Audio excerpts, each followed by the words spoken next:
کب ہوگا، امام مہدی کون ہیں اور کب دنیا میں آئیں گے، تفصیل سے بتا دیں۔ دیکھیں، ہمیں رسول اللہ صلی اللہ علیہ وسلم کی جو صحیح حدیث سے ملتا ہے وہ اتنی بات ملتی ہے کہ آپ صلی اللہ علیہ وسلم ہی کے نسب میں حضرت مہدی ہوں گے، ان کا نام آپ صلی اللہ علیہ وسلم کے نام جیسا ہوگا، قریش میں سے ہوں گے، اور جس دور میں آئیں گے وہ حضرت عیسیٰ علیہ السلام بھی انہی کے بعد فوراً نازل ہوں گے، اس دجال بھی اسی وقت ظاہر ہوگا۔ یہ تینوں چیزیں ایک ہی وقت پہ ہوں گی، دجال، حضرت عیسیٰ علیہ السلام اور حضرت مہدی۔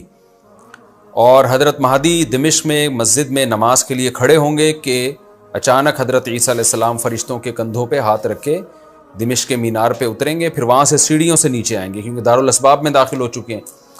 حضرت مہدی ان سے کہیں گے کہ آپ نماز پڑھائیں، وہ انکار کریں گے۔ حضرت مہدی کی اقتداء میں حضرت عیسیٰ علیہ السلام نماز پڑھیں گے اور پھر دونوں کی اقتداء میں جہاد ہوگا۔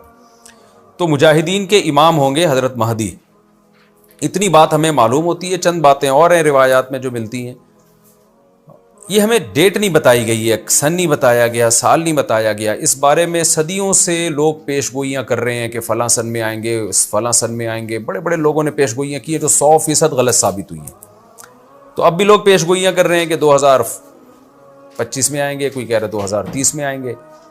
تو گورنمنٹ کی طرف سے کوئی پابندی نہیں ہے، کوئی بھی کچھ بھی کہہ سکتا ہے۔ نبی صلی اللہ علیہ وسلم نے اس کو مبہم رکھا ہے، صحابہ نے مبہم رکھا، نہ صحابہ نے نبی سے تاریخ پوچھی، نہ مہینہ پوچھا، اور نہ نبی نے بتایا۔ اور ایسی چیزوں میں اسلام اس کو مجمل ہی رکھتا ہے، کیونکہ وہ مہینہ آتا اور اس مہینے میں کوئی بھی اٹھ کے مہدی کا دعویٰ کر دیتا تو کنفیوژن پیدا ہو جاتی نا۔ اس لیے ہمیں اس پر مبہم ایمان ضروری ہے، مجمل ایمان ضروری ہے۔ مبہم تو نہیں کہیں گے، مجمل کا مطلب تفصیل ہمیں معلوم نہیں ہے، بس ہمیں پتہ ہے کہ ایک وقت آنے والا ہے قرب قیامت میں کہ حدیث میں آتا ہے خراسان سے ایک لشکر اٹھے گا اور اللہ اس کو فتح عطا فرمائیں گے۔ حدیث میں آتا ہے کہ مجاہدین لڑیں گے اور اتنی بڑی جنگ ہوگی کہ آپ صلی اللہ علیہ وسلم نے فرمایا کہ 1/3 مجاہدین اس میں جو لڑنے والے ہوں گے وہ شہید ہو جائیں گے، جو اس وقت کے سب سے افضل ترین شہداء ہوں گے، اور 1/3 مجاہدین وہ ہوں گے جو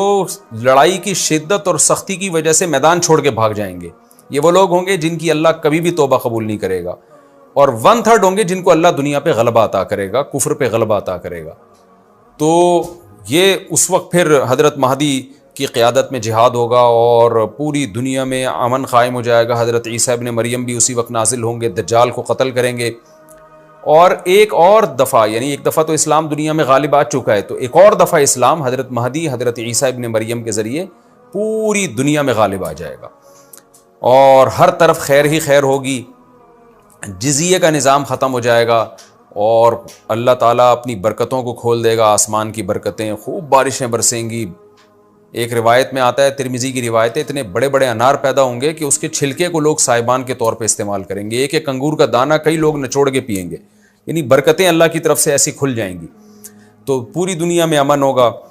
تو یہ جو نبی صلی اللہ علیہ وسلم کی جو بعثت تھی نا، آپ صلی اللہ علیہ وسلم کی، وہ کیا تھی؟ قرآن میں آتا ہے لِيُظْهِرَهُ عَلَى الدِّينِ كُلِّهِ، آپ صلی اللہ علیہ وسلم کو دنیا میں اس لیے بھیجا گیا تاکہ آپ دین کو پوری دنیا میں غالب کر دیں۔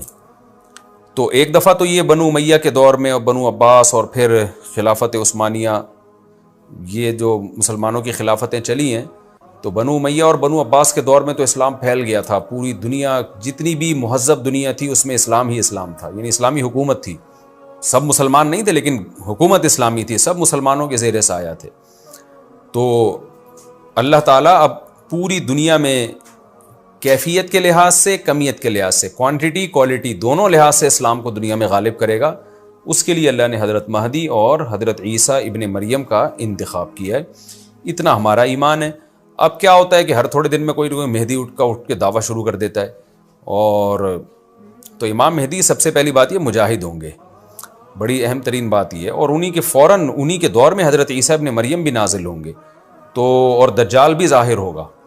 تو اس لیے یہ تینوں چیزیں ایک ساتھ ہیں، اس لیے ان کو پہچاننے میں اہل اسلام کو دشواری نہیں ہوگی۔ حضرت مہدی کو تو لوگ خود تلاش کریں گے، ان کی علامتوں میں سے یہ بھی ہے، وہ دعویٰ نہیں کریں گے، لوگ اہل اللہ، بزرگان دین، علماء ان کو خود تلاش کریں گے۔ آج لوگ خود دعویٰ کر رہے ہوتے ہیں حضرت مہدی ہیں، میں حضرت مہدی ہوں، تو وہ دعویٰ جو کرے گا اس کا مطلب وہ تو ہو ہی نہیں سکتا۔ تو اس لیے ہمیں اس ٹاپک کو ختم کر دینا چاہیے اس سینس میں کہ اس سینس میں ختم کر دینا چاہیے کہ جو دعوے کر رہے ہیں نا کہ کل آ رہے ہیں، پرسوں آ رہے ہیں، فلاں سن میں آ رہے ہیں، اس سینس میں اس ٹاپک کو ہمیں ختم کر دینا چاہیے. ہاں جتنا احادیث میں ہے اس کو بیان کرنا چاہیے. اور جو لوگ بھی خلاف سنت ہوتے ہیں وہ تو حضرت مہدی ہو ہی نہیں سکتے. آج تو مہدی ہونے کا دعویٰ ایسے ایسے پاگل فضول قسم کے لوگ کر رہے ہیں جو انسان ہونے کا دعویٰ کرنے سے پہلے ان کو سوچنا چاہیے کہ ہم انسان کے بچے بھی ہیں کہ نہیں. اچھا یہ بھی انہوں نے پوچھا ہے کہ کیا امام مہدی نبی ہوں گے؟ امام مہدی نبی ہوں گے یا صحابی؟ اس بارے میں وضاحت فرما دیں. نہ وہ نبی ہوں گے نہ صحابی ہوں گے، کیونکہ صحابی تو وہ ہوتے ہیں جنہوں نے اسی زندگی میں آپ صلی اللہ علیہ وسلم کو ایمان کی حالت میں دیکھا ہو. حضرت مہدی اور نبی کا زمانہ تو صدیوں کا فاصلہ ہے اس کے درمیان، تو نہ تو نبی ہوں گے نہ صحابی ہوں گے. نیک ہوں گے، بزرگ ہوں گے، بس مہدی کا معنی ہدایت یافتہ، سیدھے راستے پر ہوں گے.